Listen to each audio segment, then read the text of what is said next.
Welcome to the first television show, the show where we take a look at those all-important and unrepeatable first times in a top celebrity's life.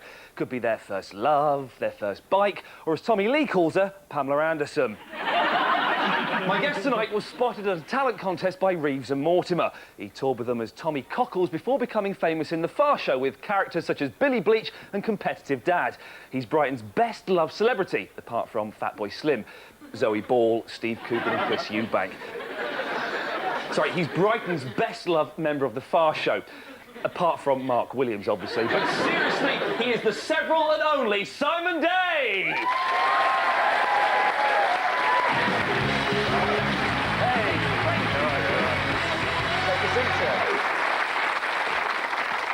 Now, Simon, thank you for joining us. Of course, you're probably best known as Tommy Cockles. There he is. What's going through his mind in that picture? When they take comedy photos of you, they try and make you do something zany. Have you had the ones where you're looking through like funny frames and stuff? Or holding a hammer or something. Or up a step ladder. Have you done that?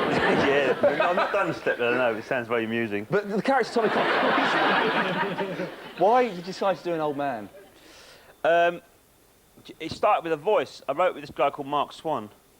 And I used to have this sort of voice, oh, OK there, all right, yeah, not too bad, hello there. That's the same as your voice. Yeah, but it was a bit different then. And before it broke.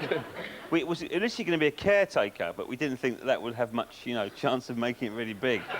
The comedy character based on a caretaker. And I was watching one of those obituaries shows about someone famous, and there's always one person you've never heard of. They have, like, lots of famous people, and there's one guy you've never heard of who says, well, he was a remarkable man, but when I worked with him at the Sadler's Wells, he stole some cheese or whatever, So that came out of that, really. And we just wrote some stuff for it. Can you remember the first stuff you wrote, your first Tommy Cockles routine? No. You got it? You going to surprise me with it? Yeah, we've got it. No. Can you remember any of the early stuff? What was Well, I used to do stand-up. I did 20 minutes, and I did loads of stuff. I did Robert De Niro impression with music and all that. Well, hang on a second. You don't just wave past the Robert De Niro impression. Let's have some of that. Oh, no, I can't really do it. Go on. Hey, no, don't make me do that. I did the skit from Raging Bull, but I changed it to Sweets. I said, hey, Vicky, I'm going to punch you right in the hole. You come over there, you've been eating my sweets. The Mars bar, the Milky Way, there's a pack of rebels down the sofa, I'm going to bust you. It was very funny at the time and avant-garde. Next question. When was the first time you died on stage? First time I died on stage. The first gig went really well, but after that I died quite a lot. When I started doing Tommy as a character, people thought it was real. So, and no one was doing characters on the circuit, so you'd have like a sort of political comic, and he'd have Jeremy Hardy, and then I'd come on as Tommy, and they'd go, here he is, Tommy Cockles. So people thought you were real? You thought you were... Yeah, just a real old bloke, sort of out of place. And they'd just start talking, or they'd just not listen, or just say, get off. And I'd go, I'm going to go.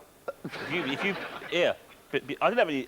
If someone heckled me, I couldn't swear at them. I'd go, no, that's not very nice, is it? And they'd go, well, you are, go on, piss off. And I'd go, I will if you carry on. And then I just used to go. Did you still get paid, though, after leaving? You still get paid. They always pay you, yeah, but you have to travel home on the bus or whatever, or the cab. A bit sad. Now, where did the name Tommy Cockles come from? Vic Reeves. Really? They decided they want to give me a name for a character, and they set up one night very late, and they got it down to Tommy Cockles and Peter Peanut. Well, I prefer Peter Peanut, Jim. And at 2:30 in the evening, they put Tommy Cockles underneath the door of my hotel room. Just slipped on a bit of paper? Yeah, like it was like Christmas, and I found it there the next morning, not knowing what it was. And then they told me they'd devised this character for me, where I would come on stage wearing Wellingtons, shouting, boiled onions! So I kept the name, but I didn't do the character. But the Hackney Empire competition, that was one of your first big breaks, wasn't it? Yeah, that was my big break. I thought I was going to get a cheque. I remember that really well. Someone told me they'd give me 500 quid. And I was really skint at the time. And I won, but I was literally waiting for the cheque on stage. What did they give you? Nothing. Just a handshake. And everyone was going, well done, it's brilliant. I was going, yeah, but apparently I'm meant to get 500 quid. And I kept asking people, and they were going, I don't know what you're talking about. Someone's winding you up. And everyone was going, well done. I said, yeah, it's all very well, but someone said something about 500 quid. It's a bit embarrassing, really, but, that's greed for you. Who came second in that competition, do you know? Alistair McGowan. Cream Alistair McGowan to a pulp. And now he's got a BBC series. He's also got a massive nose, and all his impressions are the same. I think. Well, you said that, not me. I did say it. No, there's enough banter and bitchiness going on here. Let's move on to your first. It's the first TV appearance. We've obviously all seen you a lot in the Father show, but was that your first ever TV appearance? No. Well, what was it? I've just asked you. Don't get stuck. I'm sorry, no, I don't know. I really can't remember. I did stuff on a big night out. Did you do stuff before that, though? Oh, you've got something, haven't you? Well, yeah, You cheeky monkey. Terry Wogan. Oh, yeah, Terry Wogan, yeah. You went on Wogan, and this was the biggest, 92, it's the biggest chat show on British TV. What happened? It must have been a brilliant opportunity. My agent got it for me. He said, we've got Wogan for you, friendship. And I went, all right. And I went up there to the BBC, and it was on in the afternoon. All the audience were old ladies. They thought I was real. Because I went and did some stand-up, as Tommy before. Because Terry Wogan said, I love the character. I can't do his accent. I love the character. It's very funny, but you should do a bit of stand-up so they know who you are. Yeah. And I went and did some stuff, and these old ladies... I told this story about Brian Jones on LSD, and they were like, oh, that's a shame, isn't it? They were going, oh, you know, it was great. But they just didn't know who the hell I was. They had no idea. Let's have a quick look at Tommy Cockles on The Wogan Show. You're not very popular in the business, so people don't like Well, people are jealous, you see, Terry. you. Yeah. You know, they don't want to go out and do a show and have the chap before them, you know, get more applause than them, you see, which is always a terrible... It's always been the bane of my career, you see. You think that's what held you back? Yes, that and the refusal to grow a moustache. Because I refused to grow a moustache, you see, and at the time, many of the leading men had moustaches, and I wouldn't have it. And that held me back as well, you see. So life hasn't been as kind as it might have been to you, Tommy. To us, really. You and I, but then there you go. You seem to do a lot. You're an all-round entertainer, would describe I was yours. indeed, yes. I toured America as well with the Grateful Dead. Did you? Playing bass and Did you do any touring, David? Yes. Did you? Yes, I did. Yes, I did. Dear Tommy, he's lovely, isn't he? I think you'll go far, Tommy, I really do. Well, I mean, Well, let's hope far so. already, It's been a long wait, I can tell you that. Now, that's David Thomason, of course, from Bedknobs and Yes. Broomsticks. He loved it, didn't he? He was getting well into it. It was really nice, actually, because he didn't know who I was, and he actually thought it was very funny. He had a fur coat and a driver and all that. And he said goodbye to me. And I think he even had a cane. And he had a flat in Mayfair and a big house somewhere, and he probably... Did you only live with him or something? How do you know this? I went back to his house and performed a small service for him. No, I didn't yet. That was a joke. Did you suck his cock? No, he didn't have one. Now, this show... This show is about first. Was that the first time you wanted to smack an Irish man in the face? It probably was, yeah. On that note, Simon, it's time for your next first. Thank you. Your first job. Now, can you remember what it was? Yes. I worked at the first McDonald's restaurant in the country, which was at Woolwich, in Woolwich, South East London, which is a right rat hole. Why they chose there, I really don't know. But I remember when it came out and they put leaflets through the door, and I was like, God, what are these amazing new burgers? They were just fantastic. Very excited. And then people said, oh, they've got jobs going there. So I thought, I'll go down there, I'll get a job there, you know, because at that age, I was 16, you left school, you'd just do anything, you know, just go and get a job. In those days, you could get a job, lose it on the Monday, get a new one on Tuesday. It was pre-Thatcherism. So I went down there, and they gave me the uniform. And I was a mod then. I used to sort of like dress sort of quite smart and all the Fred Perrys and all that. And the uniform's like nylon, brown and yellow nylon, like that, isn't it? skin tight. So you feel a bit strange. There's a lot of old ladies work there then. Some ex-dinner ladies they must have been. And I remember I worked the first day there, and they put me on shakes, and the milkshakes are made out of sacks of what looks like sort of plasma. Blood plasma, but it's sort of white. It looks like tartar sauce and tins of syrup. Oh. And then off I went, put me on the old machine. Straight away, I knocked over a 5-litre tin of chocolate syrup everywhere, all over the floor. I'm guessing that's quite messy to clean up as well. It's very messy. Yes. And the old ladies went, don't worry, love, as you're nervous. I know it's like you've got the jitters and all that, you know, don't worry. And then 10 minutes later, I knocked over a strawberry one. And they weren't too pleased. But it was just so regimented and weird. They were like Moonies, the way they talked to you, know. They had American sub-managers. And then one night they said, it was 5 o'clock, so I go home now, and they said, before you go, Simon, will you just wash down the stairs with all the stairs? And I was like, was this overtime? They went, no, into McDonald's, we pulled together as a team. And I went, leave it out, love, I'm off. You know what I mean? Yeah, you know what I mean? It's like, really... 10 number 6. Flat cat. But that's what it was like, you know. It was the idea of working for nothing. So naturally, come the end of the 2-week period, it took me upstairs to a little room, sat me down, and went and said, do you feel that McDonald's have mistreated you in any way? And I was like, no, you know. I'm normally sacked. Now, Simon, let's look at your next first. Your is it? first pin-up, sir. It could have been the Yeah. dazzling smile of all-American girl Farrah Fawcett, or the Very streetwise red-hot sexuality of Debbie Harry. Yeah. A little bit more slutty. But neither of those floated your teenage boat. In fact, this was your pin-up. The super yob himself, Dave Hill. Dave Hill, Explain yourself, you pervert. Slade. I used to get a magazine called Pop Swap, which had a lot of the groups of the time, you know, Slade, Gary David Cassidy. And they were my favourite band by a long shot. In those days, T-Rex was sort of a bit mystical and sort of sexy and dangerous, and Slade were just completely odd. But great music. And I sent off for a poster and a pendant, a Slade pendant. Cost me 10 shillings in old money.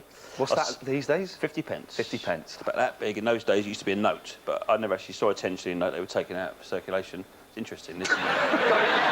Talking to my granddad. Do you want a scotch? Come on. And I sent off for this pendant, and it said, you know, 6 to 8 weeks till it comes, and I waited for this Slade pendant. Eventually, I got one of those cards. It's at the post office. You got to go and get it because it was too big to come to the door or whatever. So I ran down there, and it was like a plastic chain, which was sort of painted gold, which was actually black, which was chipped, and then a huge red plastic teardrop. And then in the middle of the teardrop was another bit of plastic, and behind that was a series of dots, which could have been anything from like a picture of a moon landing or just a picture of a dog or anything. And apparently that was Slade. And if you looked at it like that with a magnifying glass, you could just make out 4 heads. I was a bit disappointed with it. Here's the advert for your pendant. All right. Calling all Slade and Michael Jackson fans, here's your chance to get a fabulous piece of jewellery and wear your favourite stars close to your heart. Why was it a rivalry between Slade and Michael Jackson fans? I don't quite get that. I don't know whether they were both maybe on the same label. Who knows? I'll tell you what, it looked nothing like that. The pennant, when I got it, I was absolutely gutted. Well, they come in red It's gold. making me angry now thinking about it. Don't Actually. calm down. No, it's all right. It's all right. It's Well, okay. I tell you what, Simon, because it has upset you so much, I'm going to give you a treat. Oh, look, you've Simon, got I've got this. There is your fantastic Slade pendant. That is brilliant. Enjoy that, sir. That's a treat. But don't worry, because I've still got my one there. So we can hang out and be rivals. Thank you very much. I and appreciate enemies. that. That's a pleasure. You can keep that. I'll tell some jokes. No, Oh, it's not. have you got any? This bloke rings up work. He says, I can't come to work today. I'm sick. And his boss says, well, how sick are you? He says, I'm in bed with my sister. There you go. I'm always funny when the camera stops rolling. Do you notice that? No, they're still rolling. Don't worry. Simon, your head's in my shop. Sorry, mate. Join me after the break for more Simon Day First, including the one where he joined a load of other boys huddled round a biscuit moaning. Yes, his first Radiohead coffee morning.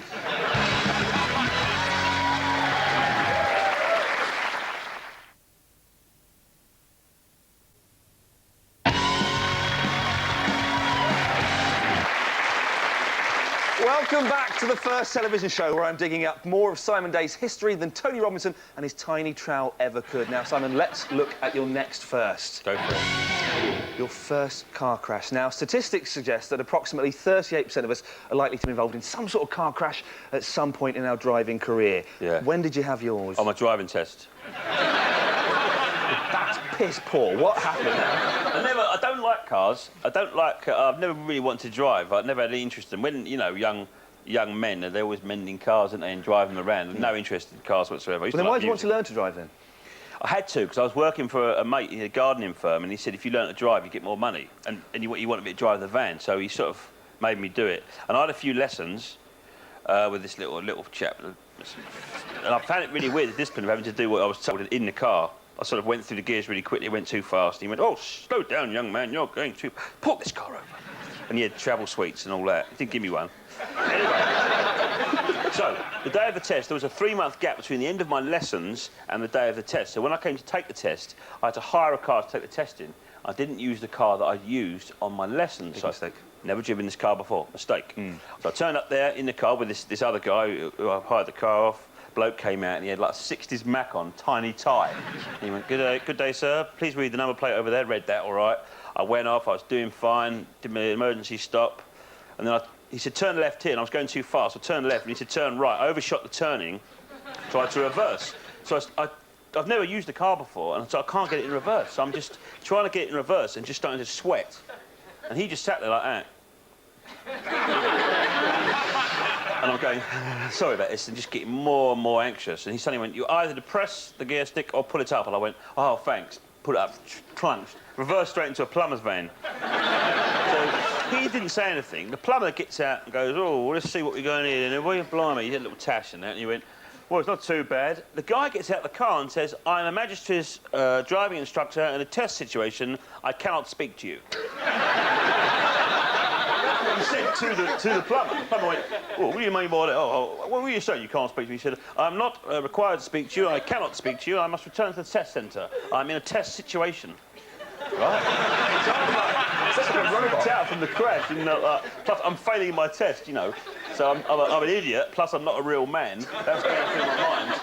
And then it started raining really, really hard. And he walked back to the centre, and the plumber was sort of like, oh, well, it's all right, there's not too much damage. And that was it. I've never got in a car again for 15 years. Before we move on to your next verse, I think we should quickly talk about the Fast Show. One of your most popular characters was Competitive Dad. Yeah. Where did that come about? That sounds crazy.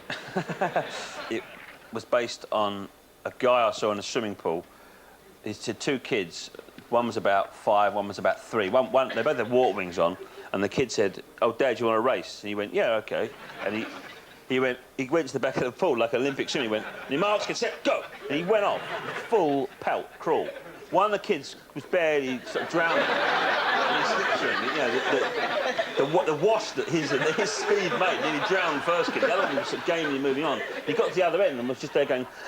like that, you know, and I just thought that's really odd. But loads of dads have come up to me and said, I'm like that. And loads of kids have come up and said, my dad was like that. Some kids have come up and gone, my dad was like that, and then just went all, like, nearly burst out. So it's not based on your father or anything in your family? There's a bit of my dad in there, yeah. Right. But he was never like that. He was quite a nice man, but he certainly wore those clothes. Because competitive Dad isn't a nice man at all, is he? No. Let's have a look at this. Stumps, balls, and scoreboard and pen. You can get that. Right, come on, wait, chop. Follow me.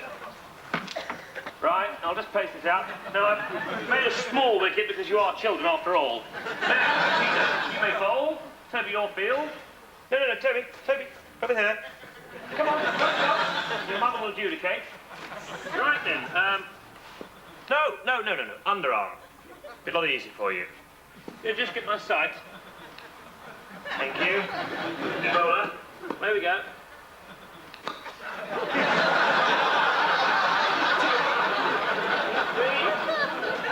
4, 5, 4. 26 of the Queen's runs.